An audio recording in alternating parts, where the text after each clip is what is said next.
Welcome once again to the City of Maple Grove Report. I'm Dave Kaiser from CCX Media. Thanks for joining us, along with Heidi Nelson, Maple Grove City Administrator. Welcome once again. Thank you. We have a council meeting from March 3rd to talk about, and also a work session ahead of that, and a lot going on in the city. And this is the day of snow as well. We should probably mention that right up front as we're recording this. Lots of snow outside, so maybe a quick reminder for residents of the city's plan. You've got the plan in place. Yeah, so our crews were out about 5 a.m. Initially focused on mains, but then getting through all the neighborhoods. So try to wait till a little bit till the snow is pretty much complete, but we should be getting through the whole city here.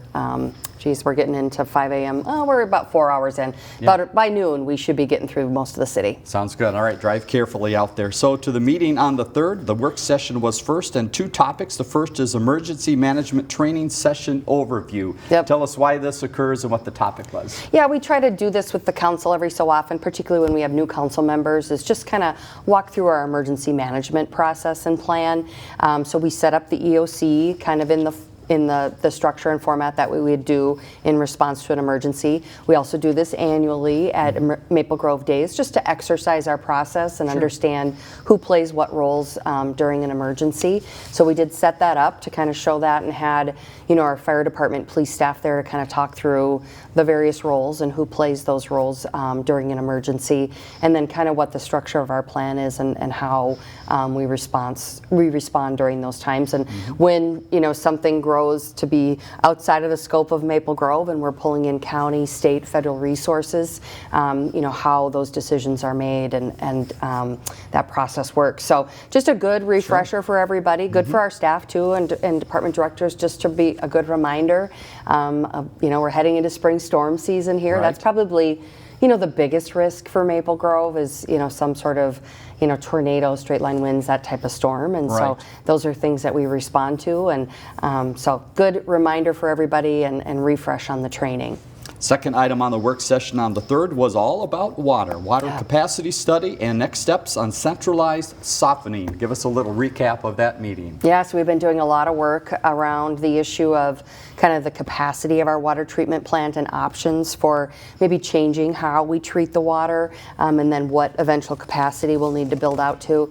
And then of course we have this, this issue that has been a long-standing thing that comes back in our community surveys, a lot of feedback from residents about the hardness of the water here in Maple Grove. And I think the council, finally came to the point like, okay, let's look at it. Let's do some study and understand, what are the costs of that. And clearly there's some in-home costs to be offset by transitioning to centralized softening. It's not an inexpensive, it's a big investment. And so they wanted to kind of take that to the next level. So we've done kind of the first level of study feasibility around that. There's been a lot of technology investments in this area of water softening, not only in water treatment, but water softening. And so kind of the old style water softening systems, there's kind of new ways to do that are less capital cost, maybe less operational cost.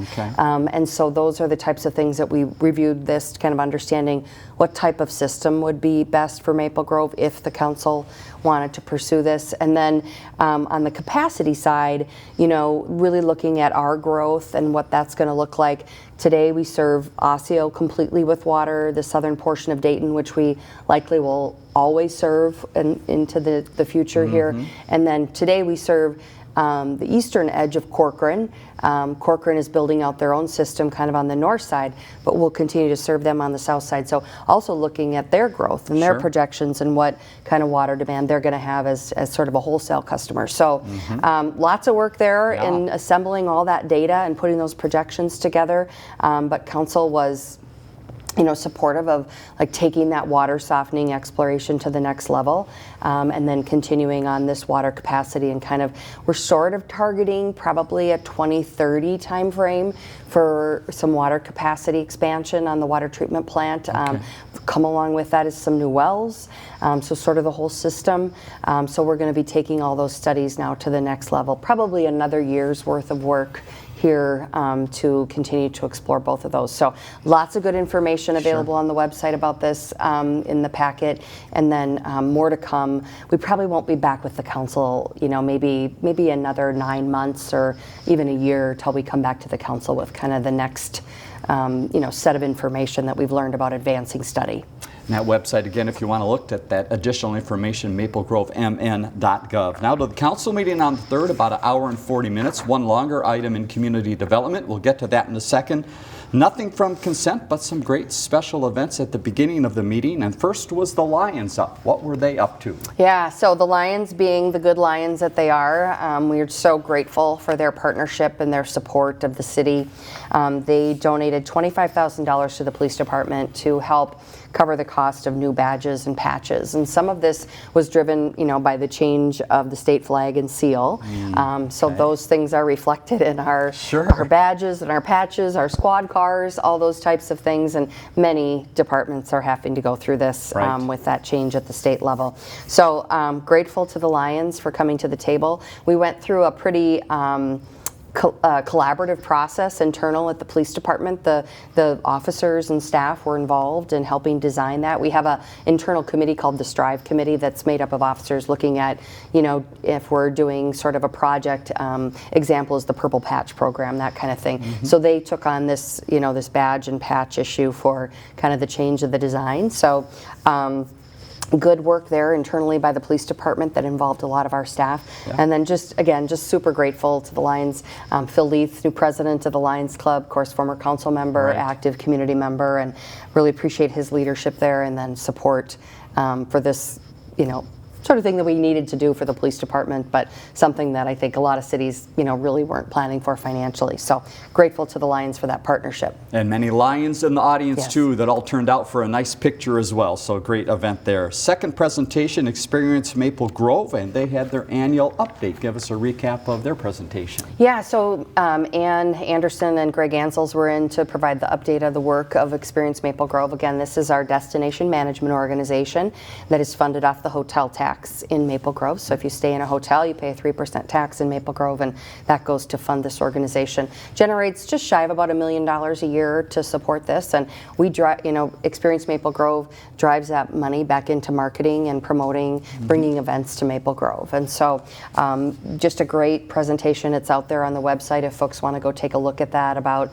the various programs that they've brought to the city and events that they support. And so this is kind of part of their annual report back to the City Council about all the work that they do. Congratulations on their great work. Now to the public hearings. The first public hearing on March 3rd was a liquor license for Angel's Liquor, and this is the sale of the business. Yeah, so Angel's Liquor sold to a new owner, and so there was a number of things on the consent agenda too, like changing over those licenses. Anytime we have a change in ownership, you have to kind of start over with the licensing process for the new ownership. So that public hearing for the new ownership of Angel's Liquor. Next was Boston Scientific, another public hearing, and this deals with the building number 4 expansion, continuing that process. Yeah, so that was on our last council agenda to approve kind of the plans for that building 4 expansion. And so this kind of follows on that with our partnership with DEED for their applications to the Minnesota Investment Fund as well as the Job Creation Fund. These are programs that DEED provides funding to business for job creation and then continued investment in Minnesota. The city needs to be at the table. Some of these funds flow through the city, so we need to be at the table and supporting them by resolution to support that expansion of that project and their application to DEED.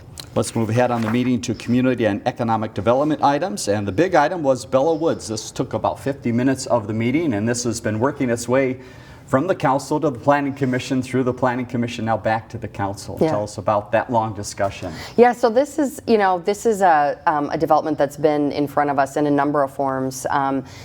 They added in the past, 6 to 9 months some additional land up in the northwest quadrant. So this is a pretty big development. So, we're plowing through new roads, new infrastructure. So tends to be complicated, and the area out there in the northwest quadrant, some tree preservation areas, we have a lot of wetlands, floodplain with the Rush Creek going through that area. So kind of a complicated development plan, but so this was in front of Planning Commission and then came to council. This is just concept stage, so this just really sets kind of the land use, the density, kind of the major road connections, those types of things. 271 lots. This is a large development by Lennar, and they following Planning Commission review, revised some of the lot sizes based on that feedback.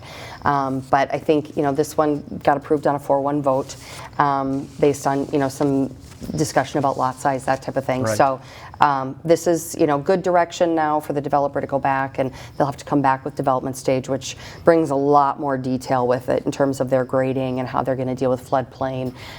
We need to work with Hennepin County. There's some access points that, on County Road 101 there to the west that will need to be established. But they talked about this potentially being built out over the next 5 years. So that's a big, move for that northwest quadrant of Maple Grove. So, so this one got approved on a 4-1. So we'll see them come back with their development stage, in the coming months. Next, we go to staff updates on the meeting on the 3rd. First, again, Community and Economic Development. They are talking about a big anniversary coming up for a business that probably many of you go to. What's the big event? Yeah, so kind of hard to believe, 25 years with Lunds and Byerly's here in Maple Grove. And so this Saturday, they're celebrating their 25-year anniversary. So if you're around, good to stop in. I suspect there'll be lots of samples, and I hear giveaways and those types of things. So kind of a fun celebration day for Lunds and Byerly's. All right, hopefully most of the snow is gone by then, so you can get there easily. To the Planning Commission, their next meeting is on March 10th. Give us a preview of that meeting. Yeah, they're planning for the meeting March 10th. Omni Brewing will be in front of the Planning Commission. They're looking at doing kind of some rezoning to expand their offerings up there and make it into more of a tap room. They provide, today, they do have, the pizza food truck, that type of thing, but I think they're even looking ahead, like maybe some more food offerings, that type of thing in the future. But so some process there about they bought the property next to them. They have more parking now and more production space. So just some changes coming to the Omni Brewing operation. Okay. And then we do have a zoning text amendment just about just some community engagement efforts around neighborhood meetings when development is coming through. Then a final note here, welcome to a new commission member. Yeah, Sue O'Connell joined the Arbor Committee. We've had some changes there with some folks leaving and coming, so we always are really appreciative when people step up to serve the community, and so congratulations to Sue O'Connell and welcome to the Arbor Committee. Next update in engineering and public works, a topic that's been talked about quite a bit, Weaver Lake Road. Give us this update and also a way that residents can give some input. Yeah, so we're continuing our community engagement on the Weaver Lake Road project. So online review and community engagement available through March 18th. So just get onto the city website and check that out and provide any comment. Lots of documents there to review in terms of kind of what the design of that roadway is looking like. And then we do anticipate bringing that back to the council in April, providing a full report. Okay. Final update from the meeting on the 3rd was administration, and you're talking about some legislative work and some legislative meetings. What's coming up? Yeah, lots of activity at the Capitol. Yes. They're in full swing now. So Mayor was down last week to testify along with Senator Limmer on our Transportation Committee bill for 169 Elm Creek Boulevard funding. And so good to have that in the books for the Senate. We're still pending hearings in the House side, and so hopefully those will come along here in the coming weeks. But we also get down to the Capitol for to work with other organizations. So where they host, kind of the League of Minnesota Cities Day on the Hill and North Metro Mayors Association Day at the Capitol. So March 6th is the League of Minnesota Cities Day. I'll be going down with a number of council members, and then also on March 19th for North Metro Mayors Day, be down there as well. And so it's just an opportunity for us to, both of these organizations, of course, have legislative platforms, and those will be represented to our legislators. But it's also an opportunity for us to touch base with our delegation about our specific bills and other things that touch cities that they're working on. So lots of activity in the coming weeks here at the Capitol. All right, we'll keep you up to date as that occurs. So that's the meeting from the 3rd. Now let's go to some other things happening in the community. A busy time in the city of Maple Grove, and believe it or not, they're looking at summer jobs. Tell us about some of the job openings where people can find out more. Yeah, so we're getting going on hiring for all of our city positions. We do have some other full-time positions available as well. This is all on our website. Great index there to look at the various offerings that we have. But we have seasonal positions coming up in Public Works, Park and Recreation, and then Administration. So lots of opportunities out there if somebody's looking for a summer opportunity. College kids, it's a great opportunity to work for the city. MapleGroveMN.gov is the website, and speaking of the website, here's a new way to get in if you're doing inspections, online inspection scheduling. Give us a little background of how this came to be, and again, the great service it is. Yeah, so we've really tried to make some improvements. You know, a few years ago we took our plan submittal online, and now this is kind of following on that to be able to schedule inspections online. Right. Just really helps people not have to, call or, come to the government center, that kind of thing. They can do it from their business or their home. So users have flexibility to choose their preferred inspection date and selection, and select either a morning or afternoon time slot. There's just certain types of inspections that are available for online scheduling: roofs, siding, electrical, furnace and air conditioning, windows and doors, water heaters and softeners. So this is probably more for the homeowner type projects. Some of the bigger, commercial type construction projects, we're still kind of coordinating those. Sure. Because it's, sort of maybe different specialties of inspectors that need to attend to those. So just a great convenience offered by the building division. If you've been by the community center lately, a lot going on there in the way of construction. Give us a little update. What's coming out of the ground and what's soon to be changing? Yeah, so they're working internally on that third sheet of ice over there, so kind of shifted to more of the internal work. Will be once we hit spring here, we'll be getting back to kind of finishing up that site work. But starting March 17th, the arena front entrance, upper and lower lobbies, and skate rental office will be closed because the indoor portion of kind of that lobby portion of the work will start. So we've kind of wrapped up the hockey season now. Boys state tournament this weekend, and so we'll be shifting that. There'll still be access to the arenas. I mean, there's still a lot of programming that goes on in the existing two arenas, but just know some of that will be shifting. Speaking of ice, let's talk about some ice that is now closed for the season. That's a very popular loop is done for the year. Yeah, it just, when we get rain and then 50 degrees and sunshine this time of the year, it's just hard to keep up. And even though we're cold today with snow, we're going to be headed back there next week. Yeah. So the loop is closed for the season, but we are now starting to get our turf fields ready. How about that? Our artificial turf fields ready for service once the snow melts. Right. So we quickly change from skating to getting people out on those soccer fields up at Fernbrook and the Dome, that type of thing. Dome scheduled to come down probably mid-April. So you have about another month up there if you walk or you go to things up there, and then we'll get that dome down and we'll be ready for spring. Another sign of the season changing is the farmers market. We've been talking about that quite a bit. It is back indoors, and another event date coming up here for the market. Yeah, so we have our next indoors farmers market Thursday, March 13th. That's next week. Hours 3 to 6 p.m. at the Government Center. So encourage people to come out, and then we'll continue at the at the Community Center every couple weeks, and then we'll be shifting out to Church of the Open Door for the summer months again. Let's talk about some events. Get your calendar out. A lot going on in the city coming up here in March and early April. The first on March 15th is the Maple Grove Home Show. Where is that and what is that? Yeah, so very popular at the Maple Grove Community Center. Saturday, March 15th. Hours are 10 a.m. to 4 p.m. Admission is free for this one. Up to 120 home improvement professionals on hand.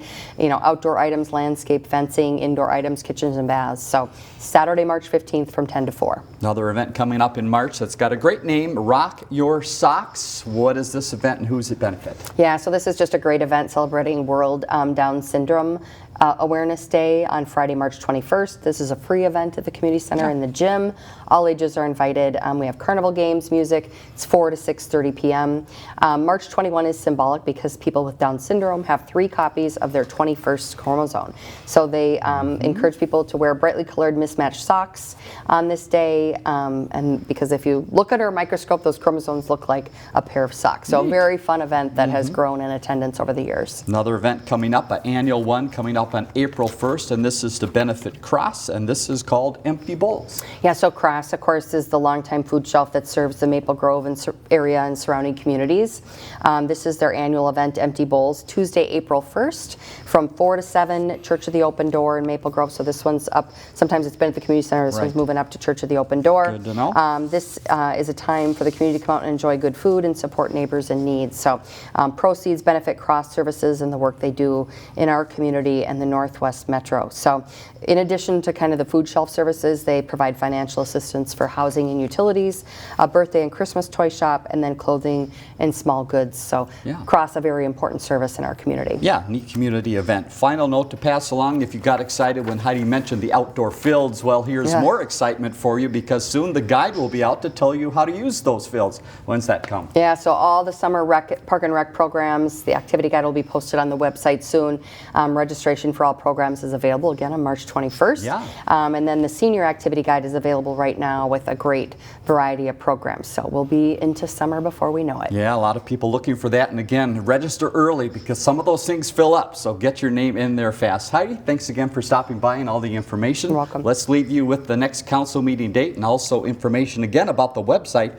There you see the next meeting is on Monday, March 17th. Heidi guarantees something green at the meeting at 7:30 on the 17th. MapleGroveMN.gov, again, the website with all the information from that last agenda packet. Again, a lot of things happening in the community.